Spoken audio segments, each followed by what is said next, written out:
ሰላም ሰላም እንዴት አላችሁ? ትውልድና ታሪክ ዩቲዩብን የምትከታተሉ ውድ ተመልካቾቼ ዛሬ የማቀርብላችሁ ለየት ያለ ነገር ነው። ምንድነው? ቁመታቸው 1500 ሜትር እንለዋለን ወይም ደግሞ 3000 ክንድ የነበሩ ራያት ወይም ኔፍሊምስ በመፈጠራቸው ምክንያት በምድር ላይ አመፃን ወይም ደግሞ ሟርት፣ ድግምት፣ ይሄ አስማት፣ ይሄ ጋኔን መሳብ፣ ቅጠል መበጠስ፣ ስር መማስን ያስተማሩ፣ ጦርነትን በምድር ላይ ያስተማሩ፣ ሰው መግደልን ያስተማሩ እነዛ ኔፍሊሞች እንዴት ተፈጠሩ? ከምን ወገን ተፈጠሩ? ይሄንን የምለው በመግቢያዬ በጣም እንድትረዱት ፈልገው ኔፍሊሞች ጄኔቲክስ አሁኑ በማዳቀል ዓለም አንዳንድ ዓለማቶች የሚፈልጉት ጉዳይ በዛን ዘመን ቁመታቸው 3000 ክንድ የነበሩ የሰማይ መላእክት ራእይት ወይም ኔፍሊምስ የሚባሉት በመፈጠራቸው ምክንያት ሕግና ስርዓትን ተላልፈው ፍርድ ከነሱ በመጀመሩ እግዚአብሔር በምድር ላይ ያለውን ሁሉ በኖህ ዘመን ያጠፋበት ምስጢር ይህ ነው ማለት ነው። ዛሬ የምንነጋገረው በመጽሐፍ ቅዱስ ይህም ተጽፎ ብዙ ሰዎች ይህንን ነገር ሲሰብኩት አታዩም። ለምን ቢባል ይሄ ምስጢራዊ ምድርን ያህል ሰማይን ያህል የእግዚአብሔርን ስርዓትና ሕግ ያህል በምድር ላይ ሰውን እንዲረዱ መላእክቱ ነው እንዲያግዙ ሲላኩ በሰው ደም ግባት ስተው እንግዲህ መሳት ኃጢአት የተጀመረው ከነሱ በመሆኑና እግዚአብሔር ምድርን ሁሉ የሰው ልጅ ሁሉ አላጠፋም ብሎ ቃል ኪዳን የገባበት የምሕረት የኖህ መርከብ ኖህ እና የሰው ልጅ እንዲተርፍ በምድር ላይ እነዛ ግን እንዴት እንደጠፉ በመጽሐፈ ሄኖክ የተጻፈበት ምስጢር እና ሄኖክን የማይወድበት ምስጢር በዛን ዘመን በኖህ ዘመን ይሄ የምታዩት ተራራው ኮረብቶች ሁሉ አለቶች ተሰነጣጥቀው በሚያስፈራ ሁኔታ እንዲሆኑት በዛን ጊዜ እነዚህ ቁመታቸው 3000 ክንድ እንዴት አድርገን ነው የምንገልጸው? 3000 ክንድ ማለት እንግዲህ በጣም ግዙፍ ነው። 3000 ክንድ ቁመት በእያንዳንዱ ፍጥረት በተፈጠረው ፍጥረት ልክ እንደዚሁ ባህሪያቸውና መልካቸው ግብራቸው የተለየ። አሁን የሰው ቁመት አለ። የሰው ቁመት ቢበዛ 2 ሜትር ከ20 ከ50 እንግዲህ 3 ሊሆን ይችላል አይ ዶንት ኖ። ግን 3000 ክንድ ማለት 1500 ሜትር ቁመት ማለት ነው በእኛ በዚህ በሜትር ስንለካው ማለት ነው። እና እነዚህ ፍጥረቶች ምን አድርገዋል ስንል በምድር ላይ አመፅን አስተምረዋል። አሁን ዓለም ስቷል እየተባለ በትክክል ቀጥተኛ እግዚአብሔር እነዚህን ፍጥረቶች ማጥፋቱ በዛን ዘመን የሰማይ መላእክት ከሰው ጋር እንዴት ተጋብተው ሴቶችን፣ ሰዎችን፣ አራዊትን በምድር ያለውን ሁሉ የሚበላውን ሁሉ በልተው ምድር አመፀኞችን የከሰሰችበት ዘመን በኔፍሊምስ ወይም ራያት የሚባሉት ፍጥረቶች ተፈጠሩና ምድር ሁሉ በደም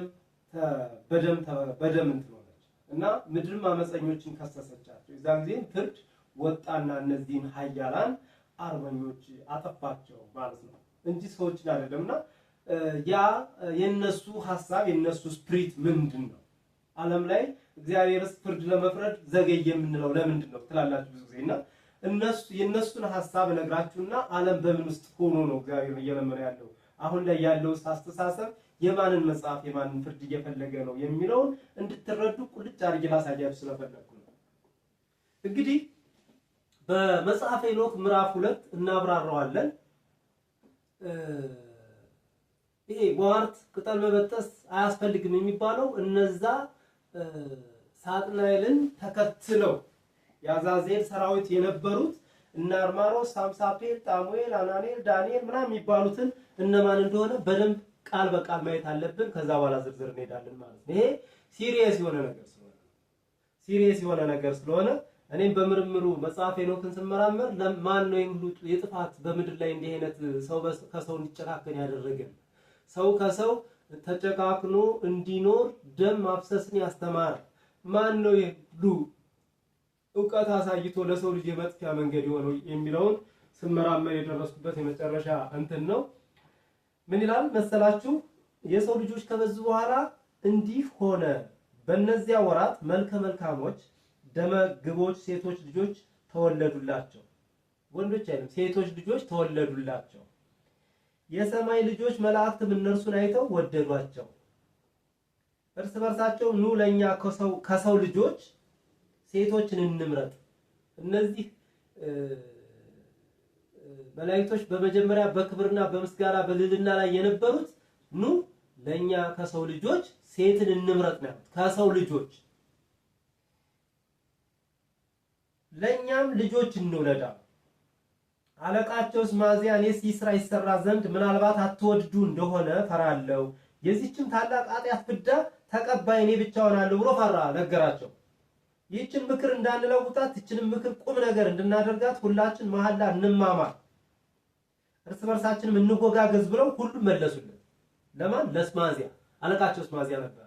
አሁን ለምሳሌ መላእክት አለቃ ቅዱስ ሚካኤል፣ ቅዱስ ገብርኤል እያልን እንደምንናገረው በዛን ሰዓት ወደ ምድር የተላኩት አለቃቸው ማን ነበረ? ስማዚያ ነው ማለት ነው። ያን ጊዜ ሁሉም አንዱ ነው ማሉ፣ እርስ በርሳቸውም በነገሩ ተወጋገዙ። ሁሉም 200 ሆኑ። አርዲስ ወደሚባል ተራራም ቦታም ወረዱ። ይኸው የኤርሞን ተራራ ራስ ነው። እርስ በርሳቸውም ተወጋግዘው ምለውበታልና የኤርሞን ተራራ ብለው ጠሩት። የአለቆቻቸው ስሞች ይህ ነው። አለቃቸው ስባዚያ፣ ኡራኬ፣ በራሜል፣ ኮኮቤል፣ ጣምኤል፣ ራሙኤል፣ ዳንኤል፣ ኢዚቅኤል፣ ሱርቃያል፣ አሳኤል፣ አርማሮስ፣ በጥሪኤል፣ አናንኤል፣ ዘቄል፣ ሳምሳፒኤል፣ ሰርትኤል፣ ጥሩኤል፣ ዮሚያኤል፣ አራዚያል። የ200 መላእክት አለቆች እኒህ ናቸው። ሌሎችም ሁሉ ከነርሱ ጋር ነበሩ። ለራሳቸው ሚስቶችን አገቡ። ሁሉም ለየራሱ አንዷን መረጠ። ወደ እነርሱ የሚገቡ ዘንድ ጀመሩ። ከእነርሱም ጋር አንድ ሆኑ። ሟርትንና ምታት ማሳየትን አስተማሯቸው። ለመጀመሪያ ጊዜ ሟርትና ምታትን ያስተማሩት እነዚህ ከሰማይ የወረዱት የሳቱት ከሕግና ስርዓት የወጡት መላእክቶች ናቸው። እነዚህ አሁን የጠቀስኳቸው ማለት ነው። ስር መማስንና ቅጠል መበጠስንም አመላከቷቸው።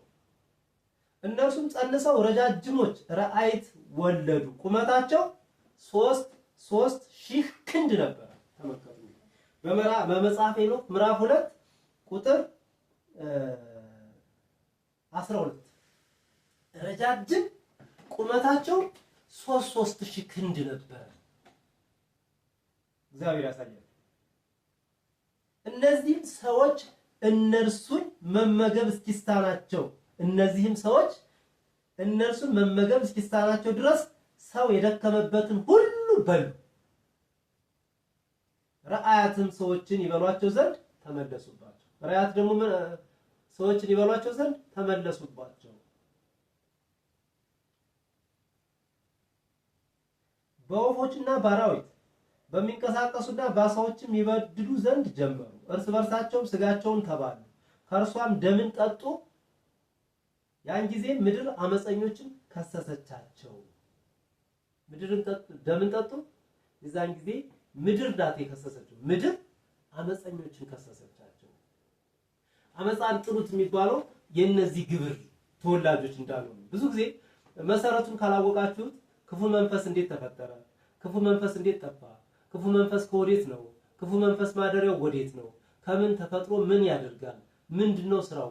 ምንድነው ስትሉ ቀላል ነገር አለ። በጄኔቲክስ በጂኒ ነው የሚሉት ሰዎች በዛ የተመጣ ስለሆነ ሲሪየስሊ ይህ ቀላል ነገር አለ። 3000 ክንድ ማለት እንግዲህ ተራራ ሁሉ ገፍተው ሊጥሉ ይችላሉ ማለት ነው። እንግዲህ በህብረት ኮሩ 200 3000 ሲሆኑ እንግዲህ በጣም አሁን ምንድነው እዚህ ጋር መረዳት ያለባችሁ ኢቭን ራሱ እኔ ከዛ በዛን ሰዓት ይሄ 3000 ክንድ ያለው አንድ ቁመተ ረጅም ማን ነው ሊቆጣጠር የሚችለው? ተራራ ድንጋይ አንስቶ አይጥል። የሰው ልጅ ደካማ ነው። እስቲ ሳሉት 3000 ክንድ ምን ያህል እንደሆነ። ያ እንኳን ጠፍቶ አሁን ላይ ያንን ደግሞ በረቂቅ መንገድ የነሱን ምርምር እየተመራመረ ያለ ከንቱ ሰው ነው ያልኩት ለወልጅ አይደለምና አዛዜልም ለሰዎች ምን ሰራ? ምንን አስተማራቸው? እንግዲህ ወደ ምድር መጥተው ጽድቅን አላስተማሩም።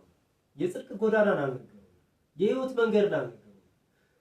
አዛዜልም ለሰዎች ሰይፍና ሾተል ጋሻና ጥሩር መስራትን አስተማራቸው። ይሄ ሰይፍ፣ ጦር፣ ሾተል ጋሻና ጥሩር መስራትን ያስተማረው አዛዝ የሚባለው የተፈረደበት የወደቀ መልአክ ብቻ አይደለም። መውደቅማ መልካም የወደቀ አይደለም የተፈረደበት የጠፋ ፍርድ የተደረገበት መልአክ ነው።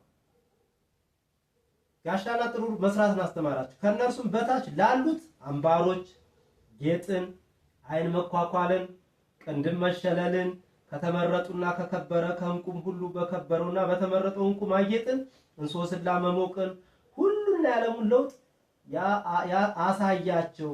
ታላቅ ዝንጋይና ብዙ ዝሙትም ተደረገ። ሳቱ፣ አመነዘሩ፣ መንገዳቸውን ጠፋ። ተመልከቱ። ይሄ በዓለማችን ላይ የምታዩት የአይን መኳኳል ይሄ በቃ ከዳይመንድ ምናምን እንደዚህ ያደረግን እንቁ ምናምን ነገር እዚህ የሚያደርጉት የማን ነው? የአዛዜል ትምህርት ነው። የአዛዜል ትምህርት ከነዛ ከ200 መላእክቶች አዛዜል ትምህርቶች ጦር፣ ሰይፍ፣ ሾተል ከዛም እየሰለጠነ አሁን ባለንበት በቴክኖሎጂ ላይ የምታዩት የጦር መንገድ የአዛዜል ትምህርት ነው ማለት ነው። የእግዚአብሔር መንገድ አይደለም። ለምን የእግዚአብሔር መንገድ ስታዩት ምድርን እምነት ቢኖርህ ይህን ባህር ብታው በብረት በያስከው በትር ምን ይሰራል ያለው ሙሴ ቀይ ባህርን የከፈለበት ትልቅ መለኮታዊ ኃይል አለ። ምድር ከእግዚአብሔር ጋር ያላት የራሷ ጥበብ ሚስጥር አለ። ጦር እነዚህ ግን የአዛዜል ትምህርቶች ናቸው። አሚዛራክ ምን አለ? አሚዛራክ ደግሞ ምታት ማሳየትን፣ ስር መማስን ሁሉ አስተማረ። አርማሮስስ ምን አደረገ ነው? አርማሮስ የሚባለው መልአክ ደግሞ ጋኔል መሳብ። እንግዲህ ጋኔል ደግሞ በጣም አስቸጋሪ። በነገራችን ላይ ጋኔል መሳብን አስተማረ። ብርቅኤልም ኮከብ መቁጠርን አስተማረ። ኮከቤል እነዚህ ደግሞ አስቀድሞ ጋኔል፣ አጋንንት፣ ሰይጣናት የሚባሉት ደግሞ በፍርድ በፊት አስቀድሞ ከአዳም በፊት ገና በፍጥረት ዘመን ደግሞ የተፈረደባቸው ነበሩ። እግዚአብሔር ነኝ ብሎ ሰይጣን በታበየ ጊዜ እሱን ግብር እንዳትመስሉ እንደነ ሚካኤል እንደነ ገብርኤል ጸንተው መቆም ሲገባቸው እነዚህ ወርደው ወደዛ መንገድ ሄደው ያንን የሰይጣንን እግዚአብሔር የፈረደውን ነገር ደግሞ እየሳቡ አጋንንት መሳብን ጋኔል መሳብን ያስተማሩ እነዚህ የተፈረደባቸው ራእይት ወይም ኔፍሊሞች ከመላእክት የተወለዱ ናቸው ማለት ነውና ለአሚዛራክ ምታት ማሳየትን ስር መማስን ሁሉ አስተማረ። አርማሮስ ምን አረገ? ጋኔል መሳብን አስተማረ። ብርቅኤል የሚባል ደግሞ አለ። ኮከብ መቁጠርን አስተማረ። ኮከቤልም ምልክት ማሳየትን አስተማረ። ከኮከብ ጋራ ኮከቤል ይላል። ኮከቤል ምልክት ማሳየትን አስተማረ። ጥሙኤልም ምልክት ኃጢአት ነው ያለው መጽሐፍ ቅዱስ። ለዚህ ነው ምልክትን ያስተማረ ማን ነው? ኮከቤል የሚባል መልአክ ያ የወረደው መልአክ ነው። ጥሙኤልም ኮከብ መቁጠርን አስተማረ። አስራድኤልም የሚባል አለ። አስራድኤልም የጨረቃን አካሄድ አስተማረ። በሰዎች ጥፋት እንግዲህ ስርዓትን ነው እንግዲህ ተመልከቱ። ተፈጥሮ የፀሐይን ስርዓት፣ የጨረቃን ስርዓት፣ የከዋክብትን፣ የእጽዋትን፣ የጽድቅን መንገድ፣ የሰውን መንገድ ይሄን ሁሉ ስርዓት ለመበረዝ ወርደው የዛን ጊዜ ፍርድ ተደርጎባቸው እንዳልተፈጠሩ የሆኑት ለዛ ነው። አካሄድ አስተማረ። በሰዎች ጥፋት ሰዎች ጮሁ፣ ቃላቸውን ወደ ሰማይ ደረሰ። ያን ጊዜ ሚካኤልና ገብርኤል ኡራኤል በሰማይ ሆነው ጎበኙ። በምድር ላይ የሚፈሰውን ብዙ ደምና በምድር ላይ የሚደረገውን ግፍ ሁሉ አዩ። እርስ በርሳቸው በጩኸታቸው ድምፅ እንዲህ አሉ፣ ምድር ብቻዋን እስከ ሰማይ ደጅ እስከ ሰማይ በር ጮኸች። አሁንም የሰማይ ቅዱሳን ሆይ የሰዎች ነፍሳት ፍርድን ወደ እግዚአብሔር አግቡልን እያሉ እናንተን ይማጠናሉ። ለጌታቸው ለንጉሱም እንዲህ አሉ፣ የጌቶች ጌታ የአማልክት አምላክ የነገስታት ንጉስ አንተ ነህና የጌትነትም ዙፋን ለልጅ ዘመን ለዘላለም ነው። ስምህም ለልጅ ዘመን ቅዱሱና ክቡር የተመሰገነም ነው። አንተም ክቡር ምስጉን ነህ። ሁሉንም አንተ ፈጠር፣ የሁሉንም ስልጣን ካንተ ጋር ነው። ሁሉም በፊት ፈጽሞ የተገለጠ ነው። አንተም ሁሉን ታያለህ፣ ካንተም ሊሰወር የሚቻለው የለም። አዛዜል በምድር ላይ ግፍን ሁሉ እንዳስተማረ በሰማያት የሚሰሩትን በዓለም የተሰወሩትን ሁሉ እንደገለጠ ያደረገው ነው። ከእርሱ ጋር በአንድነት ያሉትን ይገዛ ዘንድ አንተ ስልጣን የሰጠው ስማዚያ ምታት ማሳየትን እንዳመለከተ በአንድነትም ወደ ሰው ሴቶች ልጆች እንደሄዱ ከነዚያም ሴቶች ጋር እንደተኙ እንደረከሱ እኒህንም ኃጢአቶች እንደገለጡላቸው ሴቶችም ራያትን እንደወለዱ በዚህም ምድር ሁላ ደምንና ግፍን እንደተመላች አሁንም እነሆ የሞቱት ሰዎች ነፍሳት ይጮሃሉ፣ እስከ ሰማይ ደጅም ድረስ ይከሳሉ። ጩኸታቸውን ወጣ። በምድር ላይም ከሚሰራው አመጽ ፊት መውጣት አይችሉም። አንተም ሳይሆን ሁሉን ታውቀዋለህ። ይህንንና የእነርሱንም አንተ ታውቀዋለህ። የምትነግረንም ነገር የለም። ስለዚህም ምን እናደርጋቸው ዘንድ ይገባል? እንግዲህ ተመልከቱ፣ የሚካኤል የነ ቅዱስ ገብርኤል የነ ዑራኤል ትልቅ ተጋድሎ፣ ትልቅ ጀግንነት፣ ትልቅ መለኮታዊ ጥበብ እዚህ ላይ ነው የሚጀምረው። ጦርነቱ የዛን ጊዜ የነበረው ምን እናድርጋቸው? እነዚህ ከስርዓት የወጡ ናቸው። ትእዛዝ ስጠን፣ አንተም ሳይሆን ሁሉን ታውቀዋለህ። ሰውን እንደበደሉ ሰው የሞቱ ነፍሶች ነፍስ እስከ ሰማይ በር ድረስ ጮኸች። እግዚአብሔር ሆይ አንተ ያለና የምትኖር ገናና ምን እናድርጋቸው ብለው ጠየቁት እነ ሚካኤልና እነ ገብርኤል። ያን ጊዜ ልዑሉና ገናና ነው ይላል። ገናና ነው። በነገራችን ላይ እግዚአብሔር ገናና ነው። ከገናናም ገናና ተናገረ። እኔ ብዙ ጊዜ አይታችሁ ከሆነ ለምንድን ነው ሰባኪያን ዝም ብለው በቃ የሚዛብሩት ምለው ወርጅ አይደለም። ትክክለኛ ቃሌ ደግሞ ይላል በመጽሐፌ ወደ አስቀድሜ ያዳኘውባቸውን የፈረድኩባቸውን ቅጣቴን የተቀበሉትን ኔፍሊም ራያትንስ በትክክል በጻፉ ነበር፣ በቃሌ ቢሄዱ ኑሮ ህዝቤን ከክፉ ስራው ያድኑት ነበር የሚለው ሚስጥር ለዛ አይነገሩ ዳር ዳር ነው የሚሄዱት። እቺ ላይ አይደፍሯት። ለምን የዛ ግብር የሆኑ ብዙ ሰዎች አሉ ባለማችን የዛን ግብር ሊያስፈጽሙ የሚፈልጉ ማለት ነው። ስለዚህ ምንድነው ያለው? ከዛ ያን ጊዜም ልዑሉና ገናናው ቅዱስም ተናገረ። ወደ ላሜ ልጅ ወደ ኖህም አርሲዮላሪዮንን ላከው። ወደ ማን? ወደ ኖህ። እንግዲህ በምድር ላይ ሰው በኃጢአት ነው ወይ ምድር የጠፋችው? በኖህ ዘመን ምድር የጠፋችው በሰው ኃጢአት ነው ወይ ስትሉ አይደለም። በሰው ኃጢአት አይደለም ምድር የጠፋችው፣ በመላእክት ነው። ፍርድ አስቀድሞ ከመላእክት ተጀመረ የሚለው እነዛ የሰውን መንገድ ሰው መኖር አይችልም እኮ መናገር ሁሉ አይችልም። 3000 ክንድ እንግዲህ ቢያንስ አንዱ ሰው እኮ ቢያንስ 1000 ሰው አይበቃውም ልመገብ ቢል ማለት 1000 እንስሳት አይበቃውም ቢውጠው አንዴ 3000 ክንድ እጅግ በጣም።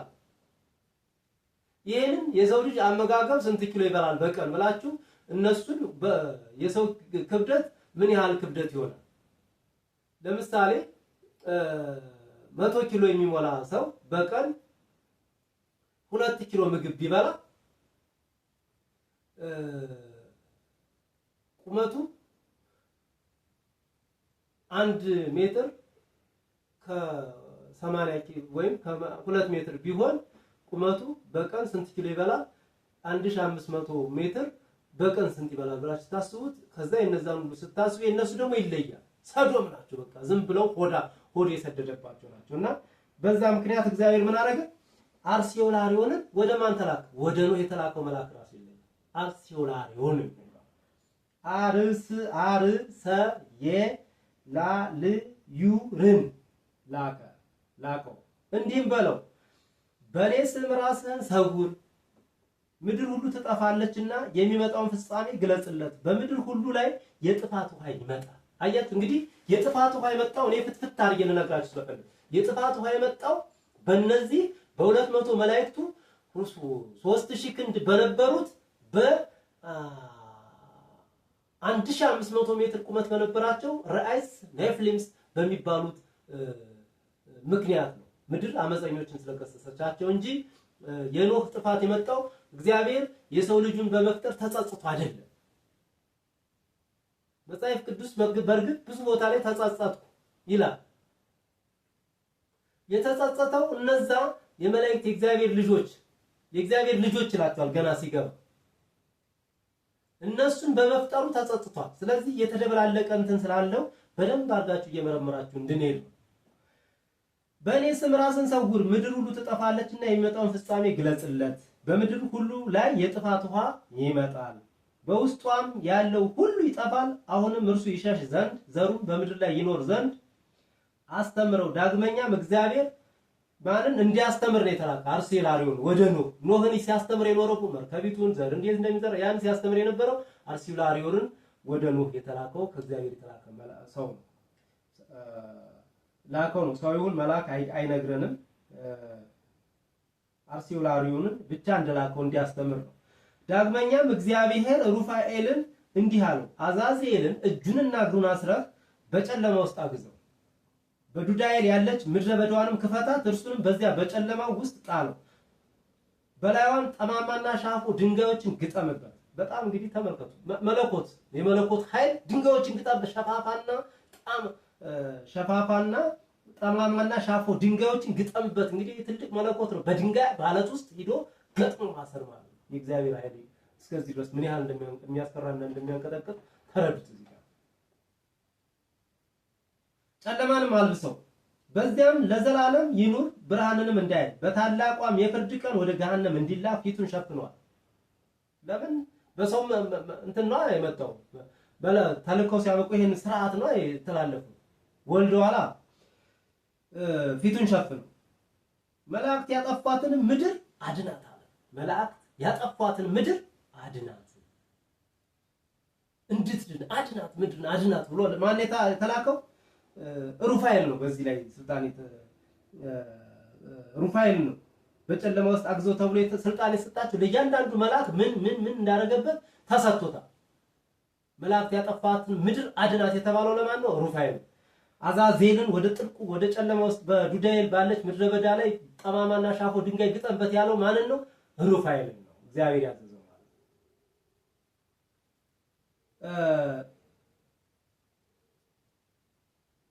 ከዛ ምን ተባለ? ሩፋኤል አሁንም ትእዛዙን የተሰጠው ትእዛዝ ገና አላለቀም።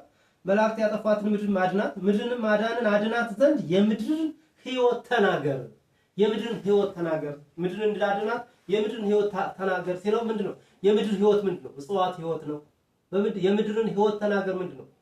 እጽዋቶች እንደሚበቅሉ ፍሬ እንደሚያፈሩ ሰዎችም እንደሚወልዱ እንደሚዋለዱ እውነተኛ የሆነውን የምድርን ሕይወት ተናገር ተብሎ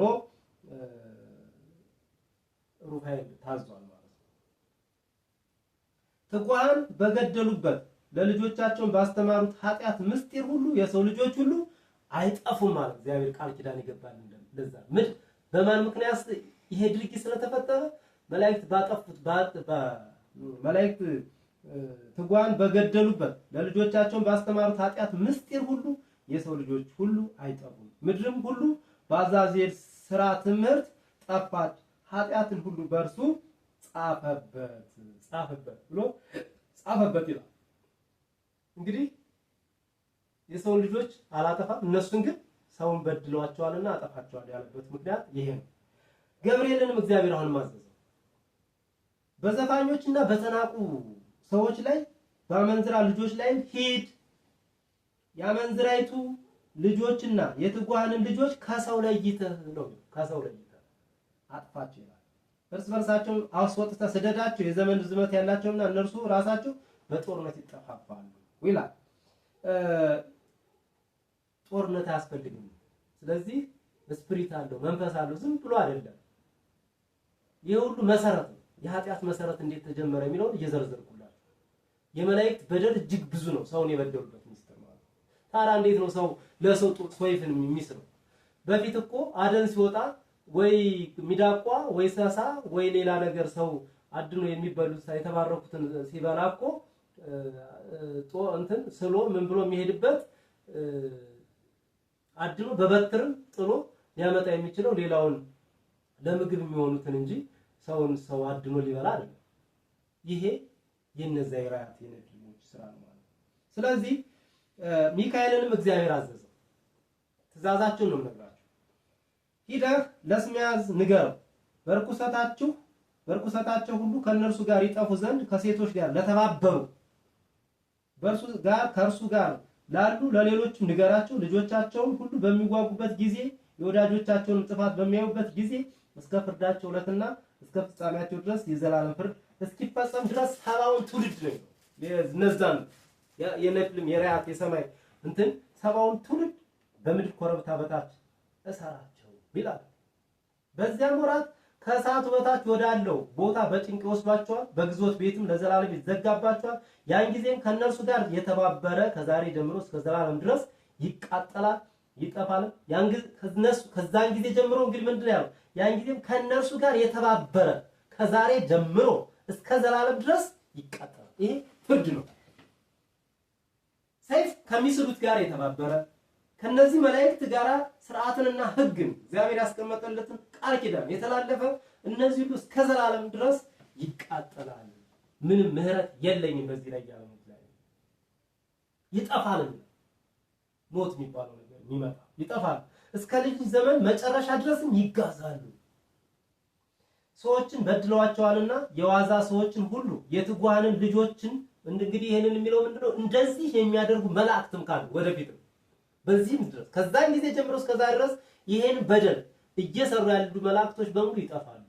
ቃሉ የእግዚአብሔር ቃል ትእዛዙ ይጋዛሉ። ሰዎችን በድለዋቸዋልና የዋዛ ሰዎችን ሁሉና የትጓንን ልጆች አጥፋቸው። ግፍንም ሁሉ ከገጸ ምድር አጥፋ። ክፉ ስራም ሁሉ ይጥፋ። የጽድቅና የርትዕ ተክልም ለዘላለም ይገለጣል። ስራውም ሁሉ ለበረከት ይሆናል። ጻድቅና እንግዲህ እግዚአብሔር ተመልከቱ በምድር ላይ ያደረገልን በረከት ጽድቅና ርትዕም ለዘላለም በደስታ ይተከላል። አሁንም ጻድቃን ሁሉ ያመልጣሉ፣ 1000 ልጆችንም እስኪወልዱ ድረስ ሕያዋን ይሆናል። የሕፃንነታቸውን የሽምግልናቸውን ዘመን ሁሉ በሰላም ይፈጽማሉ። በእነዚያ ወራቶች ምድር በሁሉ በእውነት ትታረሳለች፣ በመላዋ ዛፎች ይተከሉባታል፣ በረከትም ትሞላለች። የደስታ ዛፎችም ሁሉ በእርሷ ላይ ይተከላሉ። የደስታ ነው። የክፉ ዛፍ የሐዘን ዛፍ አይተከልም። የደስታ ዛፎች ይተከላሉ። በእርሷም ላይ የሚተከለውን ወይን በእርሷም ላይ የሚዘራው ዘር ለጥጋብ ፍሬን ያደርጋል። አንዲቱ መስፈሪያ 1000 መስፈሪያ ታፈራለች። አንዲቱ የዘይት መስፈሪያ 10 የዘይት አውድማን ትመላለች። አንተ ግን ከግፍ ሁሉ ከአመፅም ሁሉ ከኃጢአትም ሁሉ ከበደልም ሁሉ በምድር ላይም ከሚሰራው ርኩሰት ሁሉ ምድርን አንጻት፣ በምድር ላይም አጥፋቸው። የሰው ልጆችን ሁሉ ጻድቃን ይሁኑ፣ አሕዛብም ሁሉ እኔን የሚያመልኩና የሚያመሰግኑ ይሁኑ። ሁሉም ለኔ ይሰግዳሉ። ምድርም ከጥፋት ውሃ ከጥፋት ሁሉ ከኃጢአትም ሁሉ ከመቅሰፍትም ሁሉ ከጭንቅም ሁሉ ትነጻለች። ለልጅ ዘመንና እስከ ዘላለም ድረስ በእርሷ የጥፋት ውሃ አልደግምም። በእነዚያ ወራቶች በሰዎች ልጆች ስራና ድካም ላይ ወደ ምድር አወርዳቸው ዘንድ በሰማያት ያሉ የበረከት መዛግብትን እከፍታለሁ። ሰላምና ርትዕ በአንድነት በዚህ ዓለም ዘመን ሁሉ እና በልጅ ዘመን ሁሉ አንድ ይሆናሉ። ከዛ ከነገር ሁሉ አስቀድሞ ሄኖክ ከተሰወረ በኋላ ምን ሆነ? ከሰው ልጆች የተሰወረበትን ያለበትን ቦታ ምን እንደሆነም የሚያውቅ አልነበረም ይላል። በዘመኑ ስራው ሁሉ ከቅዱሳንና ከትጉሃን ጋር ነበር። ሄኖክም ታላቁን ጌታ የዓለምን ንጉሥ አመሰግን ጀመር። እነሆም ትጉሃን እኔን ጸሐፊውን ሄኖክን ጠሩኝ ነው። እንዲህ ማሉኝ፣ የጽድቅ ጸሐፊ ሄኖክ ከፍተኛውን ሰማይና ለዘላለማዊ ከዛን ጊዜ ጀምሮ አይናቸውን ወደ ሰማይ አቅንተው መመልከት አይችሉም ነበር። እነዚህ ራያት ኔፍሊምስ የተወለዱት ናቸው። ራያት የሚባሉ የተወለዱት ናቸው። መጀመሪያ ግን እዚህ ላይ የተረዳችሁት ምንድነው? የሰው ልጆች ከበዙ በኋላ ኑለኛ የሰማይ የሰው ልጆች ከበዙ በኋላ እንዲሆነ በእነዚህ ወራት መልከ መልካሞች ይልና የሰማይ ልጆች መላእክትም እነርሱን አይተው ወደዷቸው ነው የሚለው መላእክት። ከዛ በኋላ ምን ወለዱ? ራያት ኔፍሊምስን ወልደው ሰልፈኛ አርበኞች ኔፍሊምን አርበኛው ራያት የሚባሉት እነዛ ሁሉ ይሄንን በምድር ላይ ያና መጻምጥተው እግዚአብሔር ከሰው ለይቶ ያጠፋበት መንገድ ነው ማለት ነው። ከዛ ምን አለ ሄኖክ? እኔን ጠሩኝ እንዲህ አሉኝ፣ የጽድቅ ጸሐፊ ሄኖክ ከፍተኛውን ሰማይና ዘላለማዊ ቅዱስ ቦታ ለሰማይ ትጓን ሂድና ንገር አሉ። ደግሞ ሄኖክ ተላከ። ከሴቶችም ጋር ጠፉ። የሰው ልጆችም እንደሚያደርጉ አደረጉ፣ ለራሳቸው ሚስቶችን አገቡ። እንግዲህ የሰውን ሕይወት ነው። እንግዲህ እዚህ ላይ መረዳት ያለበት የሰው ልጆች እንደሚያደርጉት አድርገው ግን በሰለጠነ አድርገው አስመስለው በስውር የሰውን መንገድ የሰውን ምግባር ነው በሰው በህልውና እንደምትሉ ህልውና ማንነት ላይ እንደምትሉት በዛ ላይ ነው መጥቶ በዛ ነገር ከሴቶችም ጋር ጠፉ፣ ለራሳቸው ሚስቶችን አገቡ፣ በምድርም ላይ ጥፋት ጠፉ። ምዕራፍ 4 ላይ ጥፋትን ጠፉ። በምድርም ላይ ሰላምና የኃጢአት ስርየት አይሆንላቸውም፣ በልጆቻቸውም ደስ አይላቸውምና የወዳጆቻቸውን ሞት ያያሉ። እነማን? እነዛ ከመላእክት የተወለዱ ቁመታቸው ስንት ክንድ ነው? 3000 ክንድ። እንግዲህ ይሄንን ከዚህ ከሰው አስተሳሰብና ከሰው ፍጥረት በምድር ካለው ፍጥረት የተለየ ነው ብላችሁ እንድትወስዱት ፈልጌ እንዳትቀላቅሉት ማለት ነው። የኖህ ጥፋት የመጣበት ምክንያት በዚህ ምክንያት ነው። የእግዚአብሔር ፍርድ እንደምታስቡት ቀላል አይደለም። በምድር ላይ አንዴ ነው የሚያጠፋው። በየጊዜው እነሱን አይምሯቸውን፣ ህሊናቸውን፣ ጥበባቸውን የፈጠረ አምላክ የተሰወረ ሚስጥር አለው። እኛም ማናውቀው ትውልድ ህዝብ የማያውቀው የዓለም ህዝብ ሁሉ የማያውቀው የተሰወረ በምድር ላይ ብዙ ነገር አለ የተሰወረ ነገር እና ከዚህ የተነሳ እጅግ መደንገጥ ያለበት ይህን በዚህ ወገን ላይ ያለ እንዴት እንደሚጠፋ እያስቀመጠ ነው። በምድርም ላይ ሰላምና የኃጢአት ስርየት አይሆንላችሁም ተባሉ። በልጆቻቸውም ደስ አይላቸውምና የወዳጆቻቸው ሞት ያያሉ፣ በልጆቻቸውም ጥፋት ጮኸው ያለቅሳሉ፣ ለዘላለም ይለምናሉ፣ ምህረትም ሰላም አይደረግላቸው። ሄኖክም ሄዶ አዛዜና ሰላም አይደረግልህም፣ ሊያጠፋ ታላቅ ፍርድ በአንተ ላይ ወጣ። ለማን? ለአዛዜል። ግፍን ስላስተማር ለሰው ልጆችም ስላሳየው የጽርፈት የግፍና የኃጢአት ስራ ሁሉ እረፍትና ልመና ይቅርታም አይደረግልህም እና በህሊናችሁ የሚከሳችሁ በህሊናችሁ ሐሳብ የሚያመላልስባችሁ የማን መንፈስ ነው? የራእይት መንፈስ ነው። ራእይት ደግሞ እንዴት ክፉ መንፈስ በምድር ላይ ሆነው አሁን ሰውን የሚያስጨንቁ መንፈስ ይዞኛል ምናምን እያላችሁ በዓለም ላይ ያለው ነገር መንፈስ እንዴት እንደተፈጠረና መንፈስ እንዴት እንደጠፋ ደግሞ እሱንም እነግራችኋለሁ ማለት ነው። ለዛሬው ግን ፍርዳቸው እንዴት እንደነበረ የፍርዳቸውን ነገር መረዳት ስላለብን ሄኖክም ሄዶ አዛዜና ነው ነገረው፣ እረፍትና ልመና ይቅርታም አይደረግልም። ያን ጊዜ ሄጄ ለሁሉም በአንድነት ነገርኳቸው። እነርሱም ሁሉ ፈሩ፣ ፍርሃት መንቀጥቀጥም ያዛቸው። የኃጢአት ማስተስሪያ እንዲሆናቸው ወደ ሰማይ ወደ እግዚአብሔር የልመናቸው መታሰቢያ እንዳሳርግላቸው የልመናቸው መታሰቢያ አጽፍላቸው ዘንድ ለመኑ። እነርሱ ከዛሬ ጀምረው መነጋገር አይችሉምና ከተፈረደባቸው የበደል ኀፍረት የተነሳ ዓይኖቻቸውን ወደ ሰማይ አቅንተው ለማየት አይችሉምና ያን ጊዜም ስለ ሰውነታቸውና ስለ እያንዳንዳቸው ስራ የኃጢአት ማስተሰሪያና የዘመን ርዝመት ይሆንላቸው ዘንድ ስለሚለምኑ የልመናቸውንም የምልጃቸውን መታሰቢያ ጻፉ። ሄጀም በዳን ውሃዎች አጠገብ በዳን ተቀመጡ። ይህችውም ከአርሞን ምዕራብ በቀኝ ያለች ናት። እስከ አንጎላችን ድረስ የልመናቸው መታሰቢያ ተናገርኩ። እነሆም ህልም መጣብኝ፣ ራእዮችም ተገለጡልኝ። ለሰማይ ልጆች እነግር ዘንድ እዘልፋቸውም ዘንድ የመቅሰፍት ራእይን አየሁ። ነቅቼም ወደ እነርሱ መጣሁ። ሁሉም በሊባኖስና በሴንሴር መካከል ባለች በኡብለሳኤል ፊታቸውን ተሸፋፍነው እያለቀሱ ተሰብስበው ነበር። እንግዲህ ሀዘን የመጣው ከነሱ የተነሳ ሰው ልጆች ሀዘን ድንገት የሚመጣባቸው ድንገት ክፋት ድንገት ብስጭት እንትን የሚያደርገው የነዛ እንትን ነው ማለት። እኔም ተኝቼ ያየሁትን ራእይ ሁሉ በፊታቸው ተናገሩ።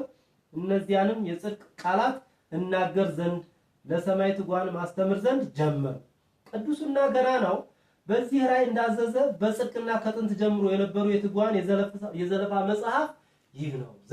የዘለፋ መጽሐፍ ሄኖክ የጻፈው የዘለፋ መጽሐፍ እነዛ መላእክት የሰሩትን ትልቅ ነገር ነው። ይሄ በምድር ላይ ማንም ቢሆን ሄኖክን ስጉር ያደረገው ነገር ምንድነው? እነዛ ፍርድ እንደመጣባቸው ነግሮ እግዚአብሔር እንደሰወረው መላእክቶች ሁሉ ጸንተው እንደቆሙ አሁን እኛ ያለንበት ስርዓት ጸንቶ እንደቆመ የሚያሳየን ይሄ ነው ማለት ነው። እና ከዛ እግዚአብሔር ሌላም ደግሞ በመንፈሳቸው ላይ ደግሞ ምን አደረገ? ከሰማይና ከምድራዊ ወገን የተወለዱት እግዚአብሔርን እንወጋለን ብቻ አይደለም፣ በምድር ላይ ስርዓትን እናፈርሳለን። እነሱ እግዚአብሔር ፈጥሯቸው ይሄንን የሚያስቡበትም ህሊና የለም። ሰውን ማሳት ነው በቃ ዋናው ዓላማው። ምን አላቸው? ከዛ ሄኖክ እግዚአብሔር መለሰልኝ በቃሉ እንዲህ አለ፣ ጽድቅን የምትጽፍ ጻድቅ ሰው ሄኖክ ስማ፣ አትፍራም አለው። እግዚአብሔር ነው ያለኝ። ወደዚህ ቅረብ፣ ቃሌንም ስማ። ስለ እነርሱ ልትለምንላችሁ ለላኩ ለሰማይ ትጉሃንም ሂደህ እንዲህ በላቸው፣ እናንተ ስለ ሰው ልትለምኑ ይገባችሁ ነበር። ልመና ምልጃ የሚባለው በመላእክት ነበር የነበረ። መላእክት እነ ቅዱስ ሚካኤል እነ ቅዱስ ገብርኤል ሳያርፉ ሳያቋርጡ እያመሰገኑ ለሰው ይለምናሉ። ለሰው ልትለምኑ ሲገባችሁ ሰው ስለናንተ አልነበረም። ሄኖክ ሂዶ እንዲለምንላቸው ማንን ላኩት? ሄኖክን ላኩት። እና አይደለም ከፍ ያለውን ሰማይና ለዘላለም ቅዱስ የሆነውን ቦታ ስለምን ተዋችሁ? ከሴቶችም ጋር ተኛችሁ፣ ከሰው ሴቶች ልጆች ጋርም ረከሳችሁ፣ ለራሳችሁም ሚስቶችን አገባችሁ፣ እንደ ምድር ልጆችም አደረጋችሁ። ራእይት ልጆችንም ወለዳችሁ። ራእይት ስንት ቁመታችሁ ስንት ነው ብያለሁ? 3000 ክንድ ነው ብለናል። ወለዳችሁ። ራእይት ልጆችን ወለዳችሁ። ለዘላለም በሕይወት የምትኖሩ ቅዱሳን መንፈሳውያን እናንተ ግን በሴቶች ረከሳችሁ፣ በስጋዊ ደም አስወለዳችሁ፣ የሰውን ደም ግባትም ተመኛችሁ። እነርሱም ስጋዊና ደማዊ ስራን እንደሚሰሩ ሰራችሁ። እነዚህም የሚሞቱና የሚጠፉ ናቸው። ስለዚህም ዘራቸውን በእነርሱ ላይ ይዘሩ ዘንድ ልጆችን ከእነርሱ ይወልዱ ዘንድ ሴቶችን ሰጠኋቸው። በምድርም ላይ እንዲህ ያለ ስራ ሲሰራ ይኖራል። እናንተ ግን ከዚህ አስቀድሞ በልጅ ዘመን በማይጠፋ በዘላለማዊ ሕይወት ሕያዋን የሆናችሁ መንፈሳውያን ነበራችሁ። ስለዚህም ለእናንተ ሴቶችን አላደረኩላችሁ የመንፈሳውያን ማደሪያቸው በሰማይ ነውና አለ እግዚአብሔር። አሁንም ከመንፈስና ከስጋ የተወለዱ ራእይት በምድር ላይ ክፉዎች መናፍስት ይባላሉ። ይኸውላችሁ እንግዲህ ሚስጥሩ ነው ጎበዝ። ይሄን ትምህርት በደንብ ተከታተሉኝ። ይሄን ዩቲዩብ ብትከታተሉት ዓለም አሁን በሙሉ እዩት። እንዲህ አያስተምራችሁ፣ እንዲህ አይነግራችሁም። ትክክለኛውን ቃል አይነግራችሁም። ትግል ውስጥ ስላልሆነ ሐሳዊ ስለሆነ ነው። ምንጩ ትክክለኛው መሰረቱን ሳትይዙሽ እንቧለሌ ነው የሚለው እንትን ዓለምን ሁሉ ብትዞሩ ምንም ጥቅም የለውም። ትክክለኛውን መሰረት አውቆ ግን እንዴት እንዲሆን እንዴት ዓለም በክፉ መንፈስ ተያዘች፣ በክፉ ተያዘች። ክፉን እያባባሱ ያሉ ለምንድን ነው? በጆሮአችን ላይ እንዳንሰማ የተደጋገመ ዜና፣ የተደጋገመ ንግግር፣ የተደጋገመ ወሬ፣ ከንቱ ነገር የሚነገረው እውነተኛው ይሄ ሚስጥር እንዳይሰማ ስለተፈለገ ሚስጥሩ ይሄ ነው። መጽሐፍ ሄኖክንም ከመጽሐፍ ቅዱስ እንዲወጣ ያደረኩበት ያ የመጽሐፍ ቅዱስ ያወጡት የመጽሐፍ ቅዱስ እነሱ የሰሩት የነሱ የዛ ግብር ተወላጆች የነዛ የጥፋት ወገንን አምኖ ለታንቱ ለዚህ ጊዜ ዘላለማዊ ህይወትን ለሚተው ከንቶች አይምሮ ለሌላቸው የጥፋት ሰዎች ስለሆነ እና የመንፈሳውያን ማደሪያቸው በሰማይ ነው። አሁን ከመንፈስና ከስጋ የተወለዱ ራእይት በምድር ላይ ክፉዎች መናፍስት ይባላሉ። ራእይቶች ምንድናቸው? በምድር ላይ አሁን የምናየው ዓለምን ሁሉ እያስጨነቁት ክፉዎች መናፍስት ይባላሉ። ማደሪያቸውም በምድር ይሆናል። ክፉዎች ነፍሳትም ከስጋቸው ወጡ፣ መሰረታቸው ከሚወድቅ ከቅዱሳን ትጓን ከላይ ተፈጥረዋልና መጀመሪያ መሰረት የነበሩ በምድር ላይ ክፉ መንፈስ ይሆናሉ። ክፉ መንፈስም ተብለው ይጠራሉ። ለሰማይ መናፍስትም ማደሪያቸው በሰማይ ይሆናል። በምድር ለተወለዱ መናፍስት ማደሪያቸው በምድር ይሆናል። ደመናትን የሚገፉ የራእይት መናፍስትም ይጠፋሉ፣ ይወድቃሉ፣ እርስ በርሳቸውም ይጣላሉ፣ በምድርም ይደቃሉ፣ ሐዘንንም ያደርጋሉ። ሐዘንን ሁሉ የሚያደርጉት እነዚህ ናቸው። እግዚአብሔር ያሳያቸው። የሚበሉትንም እህል ምንም አያገኙም፣ አይጠሙም፣ አይታወቁምም። በሰልፍ እና በጥፋት ወራት ተወልደዋልና እነዚህ ሰዎች በሰዎች ወንዶች ልጆችና በሴቶች ላይ አይነሱም። የትልቅ ብስራት ስልጣን የላቸው። በሴቶች ልጆች በወንዶች በሰዎች ላይ አይነሱም ማለት ነው። የራእይት ሞት እንዴት ይጥፋ? ክፉ መንፈስ ክፉ መንፈስን በምን እናጥፋው ካላችሁ ይሄ መዝጊያ ይሆናል። የራእይት ሞት በምዕራፍ 5 በመጽሐፈ ሄኖክ ላይ ይሄ ግዙን ማየት ትችላላችሁ። ከስጋቸው በወጡበት ይሆናል፣ የሚጠፉም ይሁናል። ፍርድም ሳይደረግ እንዲሁ ይጠፋሉ እስከ ታላቋ የፍጻሜ ዕለት ድረስ ከታላቋ ከትጉሃንና ከዝንጎች የተነሳ ፍርድ ይፈጸማል። ሰዎች እንዳስተቷቸው አሁን የምነግራችሁ ምንድነው? ፍርድ የሚፈጸመው በሰው ኃጢአት አይደለም። ሰው ኃጢአት ሰራ ምንለው? የነዚህን ግብር ስራ ሲሰራ ዝሙትን የሚያስተማሩት እነዚህ ስለሆኑ ከስርዓት ወጥቶ ትልቅ ኃጢአት የሚባሉት የሰው ልጅ በባህሪውን ትቶ ከእንስሳት ጋር ወሲብ ሲፈጽም ባህሪውን ትቶ ወደኋላ ስትበልሱ እኮ እግዚአብሔር ይቅር ያላችሁ እነ ሰለሞንን ውሰዱ፣ ስንት ሚስት ኖሯቸው እንደዛ ይሁን እያልኩ አይደል። በየስርዓቱ ሰው ሃይምሮን ህሊናውን እስኪመለስለት ከኔፍሊም ከራያት እስኪድን ድረስ እነዛን እስኪያጠፋቸው ድረስ እግዚአብሔር ትልቅ ትእዛዝ ሰጥቶ እነዚህ መላእክት እልፍ አላፍ የሚባሉ እነ ሚካኤል እነ ገብርኤል ይህን ፍርድ ትእዛዛቸውን ተቀብለው ለየአንዳንዱ ስርዓት እየሰሩ ያለበት ሁኔታ ነው። የራያትም አጠፋፍ እንዴት ይሁን? ፍርድም ሳይደረግ እንዲሁ ይጠፋሉ ነው። እስከ ታላቁ ፍርድ ታላቁ ፍጻሜ ዕለት ድረስ ከታላቁ ዓለም ከትጓና ከዝንጎች የተነሳ ፍርድ ይፈጸማል። በማን? በሰዎች ላይ የሚፈጸመው ምንድነው? ሰዎች የነሱን ግብር አሁን ዓለም ላይ ያለውን ኃጢአት ስትመለከቱት የነሱን ትምህርት ከፍ ለማድረግ እነሱም በእነሱ ግብር እየገቡ ልክ ታግሎ የሚወጡ ደግሞ በትክክል ቃሉ አሁን ለምሳሌ መጽሐፈ ሄኖክን በትክክል አያውቁትም የምትሏቸው ሰዎች ዝም ብለው ያልሆነ ፈረንጅ እነዛ ኔፍሊሞሮች መንፈስ ያዘጋጀውን ስዕል የረከሰ መንፈስ ስዕል ሰዎች በሚስሉት ስዕል እየሳሉ ክንፍ አድርገውበት ምን አድርገው ክንፍ ተበድሎ የለ እንዴ? አዋፋት ተበድሏል። ሰውን ክንፍ አድርገው ምናምን ታያል። እንደዛ ነው። በእያንዳንዱ በወፉ ላይ ሌላ በዘንዶ በሌላ በእንደዚህ ነው ሲፈጥሩ የሰውን ዘር ዲን አባስተው ሌላ ነገር አሁን ብዙ መመራን እኔም ማልጠብቃቸው ትልልቅ ዶክተር ነን ያሉ ሰዎች የታሰረው እንትን እንደዚህ በዚህን ቀን ይፈታል በዚህ ለዩቲዩብ በጣም ነው እኔ አፈርኩ በእውነቱ። እግዚአብሔር በእነ ሚካኤል እነ ገብርኤል ያሰሩት መላእክት ያሰሩና እንዴት አድርገው ነው የሚፈታው? ለምን ይዋሻል? እነ ዶክተር ሮዳስም ይሄን ሲናገሩ ሰምቼ አፍሬያለሁ። በእውነት እንዴ ቀላል ነገር እኮ አይደለም። እንዴት ነው የሚፈቱት? ማን ነው የሚፈታው? በምን ቃል? በሰው ቃል ነው የሚፈቱት? በየትኛው? በመጽሐፍ ነው? መጽሐፍ የማን? እግዚአብሔር ያስቀመጠው መጽሐፍ ሚካኤል፣ ገብርኤል፣ አዛዜ፣ ሩፋኤል ሂዶ በምድረ በዳ በዱዳይ ለፍርድ ቀን እስከ ታላቋ ቀን ይታስረው ይቀመጡ፣ በዛው ለፍርድ ይቀመጡ፣ ወደ ገሃነም እንዲላኩ ብሎ ያዘዘው ከገሃነም አውጥተህ ይፈታሉ የምትለው እንዴት ነው? አሁን እነ ሮዳስ ይሄን የምትሉት ከምን ተነስታችሁ? ለምን ይሄኛውን በደንብ አታነበው? እና ሰዎች ባናስ ትክክለኛ ቃሉን እያነበብን የተሰጠንን ቃሉን ብቻ እንመግብ ለህዝብ። ስለዚህ ሰው መፍታት አይችልም። ይሄ በዚህ ቀን ይፈታል እንዲህ አለ በዚህ ቦታ ይሄ ውሸት ነው። ከቃሉ የወጣውንም የሳተ ከቃል እንዳትወጡ ምሁር ነን እያላችሁ እንዳጠፉ ተጠንቀቁ ነው እኔ እያልኩ ያለው። ወደፊት ምን ሄድበት ይሆናል፣ ግን ይሄ ትክክል አይደለም። ምንድን አላቸው? ከዛ ከዝንጎች የተነሳ ፍርድ ይፈጸማል ነው ያለው። ፍርድ የሚፈጸመው ከዝንጎች የተነሳ ነው። ከነዛ አሁንም ስለነርሱ ልትለምላቸው የላኩን አስቀድሞ በሰማይ የነበሩ ትጉሃንን እንዲበላቸው ቃል በቃል በደንብ አስተውሉ፣ እናንተም እንድታረጉ። ዛሬም እናንተ በሰማይ አላችሁ፣ ምስጢራትም ገና አልተገለጠላችሁ። ምስጢራት የተናቀ ምስጢር ነው ያወቁት እኮ። የተናቀ ምስጢርን ማወቃችሁ በልቦናችሁ ጽናት ይህን ለሴቶች ነገራችሁ። በዚህ ምስጢር ሴቶችና ወንዶች በምድር ላይ ክፋትን ያበዛሉ። እንግዲህ ሰላም የላችሁ። እንደ ቋያ የሚቃጠሉ ሰዎች ወዳሉበት አንድ ቦታ ወሰዱኝ። በወደዱኝ ጊዜ እንደ ሰው ይታያል። ጥቅል ንፋስ ወዳለበትን ቦታ ራሱም እስከ ሰማይ ወደሚደርስ ተራራ ወሰዱኝ። የሚያበሩ 4 ቦታዎችን አየሁ። በጥልቁም ዳርቻ ነጎድጓድ አለ። የእሳት ቀስትና ጉራንጉራቸውም የእሳት ሰይፍና መብረቆችም ሁሉ አሉ። የሚናገር የሕይወት ውሃና የምዕራብ እሳት እስካለበት ድረስ ወሰዱኝ። ይኸውም የፀሐይን መግቢያ ሁሉ የሚይዝ ነው። እሳቱ እንደ ውሃ እስከሚፈስስ እስከ እሳት ፈሳሽ ድረስ መጣው። በምዕራብ ወዳለው ወደ ታላቁን ባህር ይፈሳል እያለ ይቀጥላል ማለት ነው።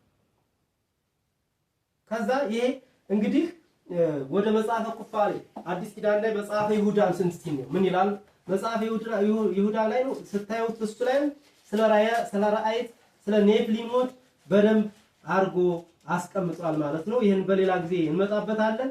ዞሮ ግን ፍርድ በእነሱ ላይ እንደተደረገና ያንን ፍርድ ለመገልበጥ ዓለማት መንግስታትን እየተጠቀሙ መንግስታትን እየተሰበሰቡ በአንድ ምክር የተፈጠራችሁ እናንተ ከንቶች ይሄንን ነገር የጥንቱን እየመረመሩ እሱ ደግሞ ራሱን የቻላል ያን መጽሐፍ ደግሞ ያችን የድንጋይ መጽሐፍ አግኝተው ከዋክብትና የሰማይ ሰገልን የሚያዩበትን መጽሐፍ አገኙ እያለ ከኡር ጀምሮ ያለውን ደግሞ ከታራ በሱ በኩል ደግሞ ያለውን ታሪክ ራሱን የቻለ ታሪክ አለ። ግን አሁን መሰረቱ ኔፍሊሞች ወይም ራያት የሚባሉት ከሰማይ ከትጓን መላእክትና ከሰው የተወለዱ ቁመታቸው 3 ሺህ ክንድ የነበሩ ሰይፍ መሳብ ጦርነትን በምድር ላይ ያለውን አመጽ እንደውም መጽሐፍ ሄኖክ ላይ ሴት ልጅ አሁን በሚቀጥለው እንገባበታለን። ሁሉን አልዘረዝረውም ለዛሬ ይሄን ካልኩኝ በሚቀጥለው ደግሞ የምናቀርበው ምንድነው ጽንስ ማስወረድን፣ በሰው ባጋን ሰው መግደልን፣ ይሄ መስለብን፣